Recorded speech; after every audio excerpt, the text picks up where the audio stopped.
Hello student, आज हम पढ़ेंगे केमिकल बॉन्डिंग के बारे में। ओके, केमिकल बॉन्डिंग को हिंदी में रासायनिक बंध कह देते हैं। समझ लेते हैं केमिकल बॉन्डिंग के बारे में। केमिकल बॉन्डिंग किसे कहते हैं? All atoms try to acquire stability in their electronic configuration like noble gases. Noble gases कौन कौन सी होती हैं? Helium, neon, argon, krypton, xenon and radon. Have they achieved this in these different ways by Cousel and Lewis? Cousel and Lewis के द्वारा। अब हम समझ लेते हैं कि केमिकल बॉन्डिंग के बारे में कॉसेल और लुईस ये दो साइंटिस्ट थे, इन्होंने क्या बताया केमिकल बॉन्डिंग के बारे में। देखिए, केमिकल बॉन्डिंग एक टाइप की ऐसी केमिकल रिएक्शन है, ये एक ऐसा प्रोसेस है जिसमें अट्रैक्शन फोर्स होता है, ठीक है, जो दो एलिमेंट में अट्रैक्शन प्रोड्यूस करता है। यानी एक एलिमेंट इलेक्ट्रॉन को डोनेट करेगा और दूसरा एलिमेंट इलेक्ट्रॉन को एक्सेप्ट करेगा, यानी उनकी शेयरिंग से एक केमिकल बॉन्ड बनेगा और इस टाइप के प्रोसेस को हम केमिकल बॉन्डिंग कह देते हैं। अब ये शेयरिंग दो एटम्स के बीच हो सकती है, दो मॉलिक्यूल्स के बीच हो सकती है, या दो आयंस के बीच हो सकती है।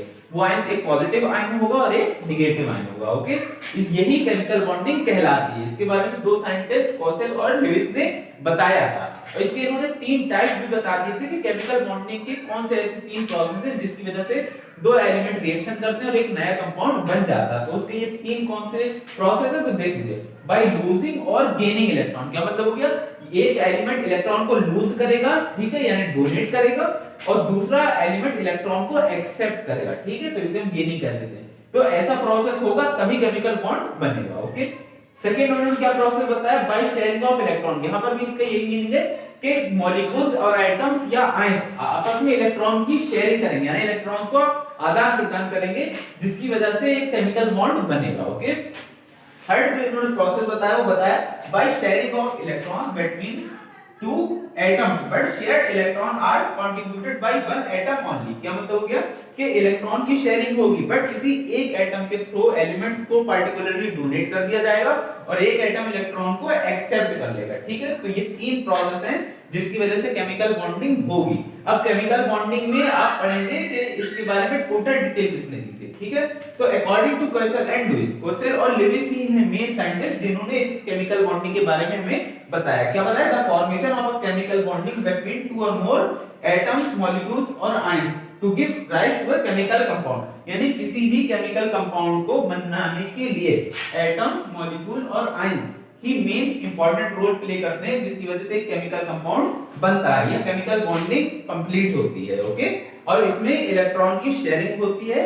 ओके, शेयरिंग का मीनिंग है एक टाइप से इलेक्ट्रॉन डोनेट किया जाएगा और एक साइड से इलेक्ट्रॉन को एक्सेप्ट किया जाएगा। ओके, तो इसे हम केमिकल बॉन्डिंग कह देते हैं। और हर एलिमेंट जो है वो नोबल गैसेस की तरह या इनर्ट गैसेस की तरह अपने आप को स्टेबल करना चाहता है, यानी वो चाहता है कि उसके लास्ट शेल में 8 इलेक्ट्रॉन आ जाए। ऐसे हर एलिमेंट की अपनी टेंडेंसी होती है कि वो भी कंप्लीटली फिल्ड हो जाए, यानी उसके भी लास्ट शेल में 8 इलेक्ट्रॉन आ जाए। अब 8 इलेक्ट्रॉन आने के लिए क्या होता है कि मान लीजिए किसी एलिमेंट को एटॉमिक नंबर है, जैसे क्लोरीन, इसका एटॉमिक नंबर 17 होता है। अगर हम इसका इलेक्ट्रॉनिक कॉन्फ़िगरेशन करें तो होता है 2 8 7, यानी देखिए इसके लास्ट में 7 इलेक्ट्रॉन है। जबकि ऑक्टेट हमें ये रूल ये बताता है, ऑक्टेट रूल, कि किसी भी एलिमेंट के लास्ट शेल में 8 इलेक्ट्रॉन होने चाहिए। अगर नहीं है तो अगर कम है इलेक्ट्रॉन तो वो इलेक्ट्रॉन दूसरे एलिमेंट से एक्सेप्ट कर लेगा और उसके पास इलेक्ट्रॉन अगर एक्स्ट्रा है तो इलेक्ट्रॉन को डोनेट कर देगा। ओके, तो देखिए यहाँ पे लास्ट शेल में 7 इलेक्ट्रॉन है, मींस कि 1 इलेक्ट्रॉन कम है, तो ये दूसरे एलिमेंट से इलेक्ट्रॉन को एक्सेप्ट कर लेगा, जिस पर इसकी वजह से नेगेटिव आयन आ जाएगा या नेगेटिव चार्ज आ जाएगा।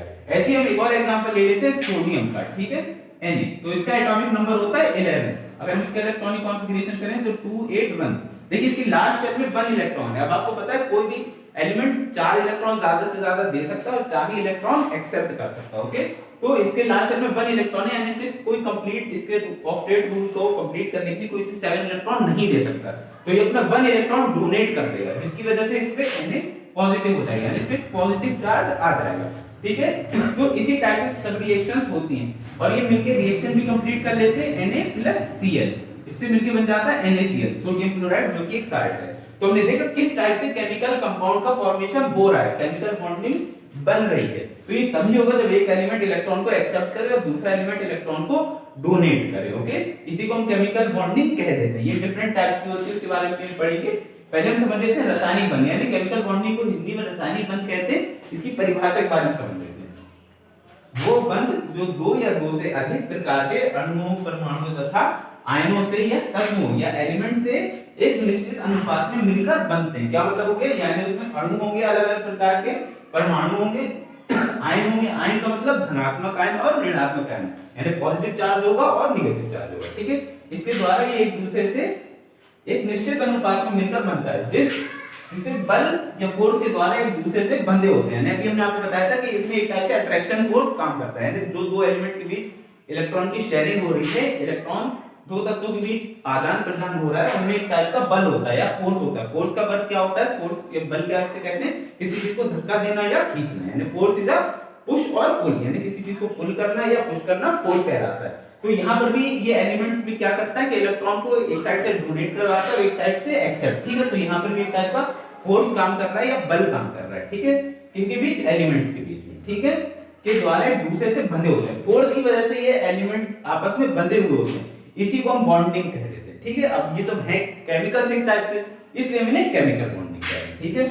इसलिए यहाँ पे लिखा है बल के द्वारा एक दूसरे से बंधे होते हैं, ऐसे बंध को हम रासायनिक बंध कह देते हैं। यानी ये जो बंध आपस में बंधे हुए हैं एक बल के द्वारा, किस बल के द्वारा, अट्रैक्शन फोर्स के द्वारा, यानी आकर्षण बल के द्वारा ये आपस में क्या बंधे हुए हैं, जिनकी वजह से इनमें रासायनिक बंध बन रहा है। ये आबंध रासायनिक संयोग के बाद बनते हैं, यानी केमिकल रिएक्शन होने के बाद ये रासायनिक बंध बन पाते हैं। केमिकल कंपाउंड कब बनते हैं, जब रिएक्शन हो जाती है, ओके, कंप्लीट हो जाती है उसके बाद, तथा परमाणु अपने से सबसे पास वाली निष्क्रिय गैस या इनर्ट गैस या नोबेल गैस का इलेक्ट्रॉन विन्यास या इलेक्ट्रॉनिक कॉन्फ़िगरेशन प्राप्त कर लेते हैं। यानी जो भी एलिमेंट है उसके जो पास में जितनी नियरेस्ट में जो भी नोबेल गैस रखी होगी या आदर्श गैस रखी होगी, नोबेल गैस को निष्क्रिय गैस कह देते हैं, ठीक है। तो इनर्ट गैस रखी होगी या जो भी नोबेल गैस रखी होगी उसके एलिमेंट के पास में, वो उसकी इलेक्ट्रॉनिक कॉन्फ़िगरेशन को एक्सेप्ट कर लेगा, यानी जो उसकी इलेक्ट्रॉनिक विन्यासता है उसको ये ग्रहण कर लेगा, जो भी एलिमेंट होगा वो उसे क्या कर लेगा, एक्सेप्ट कर लेगा। इसके बाद क्या है, इसके विषय में कौशल और लेविस नाम के दो वैज्ञानिकों या दो साइंटिस्ट ने प्रकाशित किया था इस नियम को, ठीक है। अभी हमने आपको बताया कौशल और लेविस दो साइंटिस्ट थे जिन्होंने केमिकल बॉन्डिंग या रासायनिक बंध के बारे में बताया। तो आई होप आपको समझ में आया होगा कि केमिकल बॉन्डिंग किसे कहते हैं, ठीक है।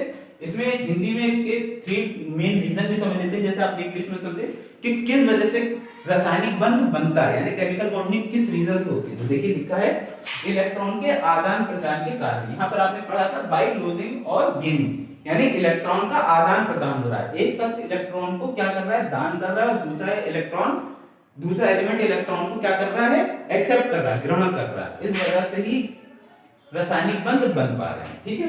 सेकंड इसमें क्या है, इलेक्ट्रॉन के ग्रहण और दान करने के कारण। यहाँ पर भी वही सेम बात लिखी हुई कि एक तत्व इलेक्ट्रॉन को ग्रहण करेगा और दूसरा तत्व इलेक्ट्रॉन को दान करेगा, जिसकी वजह से इनके बीच एक कठोर बंध बनेगा या स्ट्रॉन्ग बॉन्ड बनेगा, जिसे हम रासायनिक बंध या केमिकल बॉन्डिंग कह देंगे, ओके। थर्ड इसके बारे में समझ लेते हैं, दो परमाणुओं के बीच में इलेक्ट्रॉन का आदान प्रदान करना, परंतु एक परमाणु के द्वारा, एक बॉन्ड के एक एटम के द्वारा भी कई बार क्या होती है, रिएक्शन को कंप्लीट किया जाता है। जब ज्यादा एटम नहीं होते तो एक एटम जो स्ट्रॉन्ग एटम होता है उसको लेकर रिएक्शन कंप्लीट कराया जाता है, ठीक है। कई बार रिएक्शन हीट की वजह से होती है, कई बार रिएक्शन टेम्परेचर लो करने की वजह से होती है, ठीक है। कई बार दूसरे एलिमेंट को मिला देने या दूसरे केमिकल को मिला देने की वजह से भी रिएक्शन को कंप्लीट किया जाता है, ओके। वो एक नेक्स्ट टॉपिक है, बट हम यहाँ पे समझेंगे कि एक एटम या एक परमाणु के द्वारा भी कई रासायनिक अभिक्रियाएं कराई जाती है, ठीक है, जिसे हम रासायनिक बंध और इंग्लिश में केमिकल बॉन्डिंग कह देते हैं, ओके।